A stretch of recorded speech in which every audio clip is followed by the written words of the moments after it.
అరే ఉన్నారా? ఏయ్ బయటకెళ్ళరా. ఏదో ఏందేమో గట్టి కొడుతున్నావు. ఏంద్రా నా మీదకే రూపాయలు చేస్తున్నావు? నా పైసలు నాకు వారేస్తావు, 10 మంది గుంజుకోపోవాలరా? నడు. ఎన్ని రోజులు ఆగాలరా? ఈగి సాగిస్తాను ఇంకా ఇస్తలేవు. నా ఇల్లేమో అని అయిపోవటే గిట్లాంటి పైసలు ఎవరైనా ఇస్తారా? ఎప్పుడు ఇస్తారా? నువ్వు కల్లిసి పెట్టే ఫస్ట్. కల్లిసి పెట్టే. ఏంద్రా మీదకి వస్తున్నావు? కొడతావురా? 10 మందికి తీసుకుపోయి పంపిస్తే ఏమనుకుంటున్నావు కానీ నా పైసలు వారేసి మాట్లాడరు నువ్వు. నీకు ఇచ్చే 10,000కు నాకు గల్లబడతావా నువ్వు? ఇంకా 10,000కు 10 మందికి పిలిపించి నాకు పంపిస్తావా? 10,000గా ఆగు. ఈ ఆర్డర్ నీ ముష్టి 10,000. ఇగో 10,000 ఎన్ని రోజులు ఉంచుకున్నందుకు. ఇగో తీసుకో. అతను మస్తు పైసలు ఉన్నాయి. ముష్టి 10,000కి వచ్చి నాకు గల్లబడతావా నువ్వు? తీసుకో. నీకు ఎన్ని కావాలంటారో అన్నీ తీసుకో. మళ్ళీ కూడా అడగా నేను.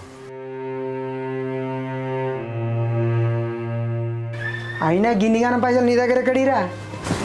ప్రతి ఒక్కరికి ఒక రోజు వస్తుంది. నాకు కూడా వచ్చింది.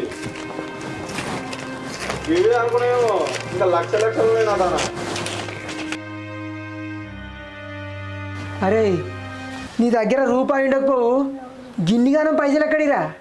ఐపీఎల్ బెట్టింగ్ పెట్టినా, ప్రతి మ్యాచ్ జరిగింది, లక్షలు సంపాదించిన.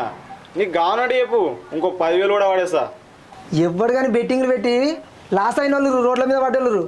నువ్వేంద్రా బెట్టింగ్లు పెట్టి లక్షలు సంపాదించినావు? ఐపీఎల్ బెట్టింగ్లు పెట్టి లాస్ అయిన వాళ్ళకి తెలివి ఉండదే.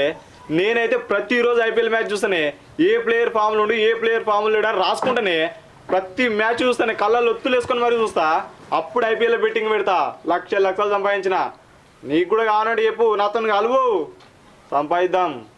అరే కష్టపడకుండా వచ్చిన పైసలు నాకు వద్దురా. నువ్వొద్దు, నీ బెట్టింగ్లు వద్దు, పోరా.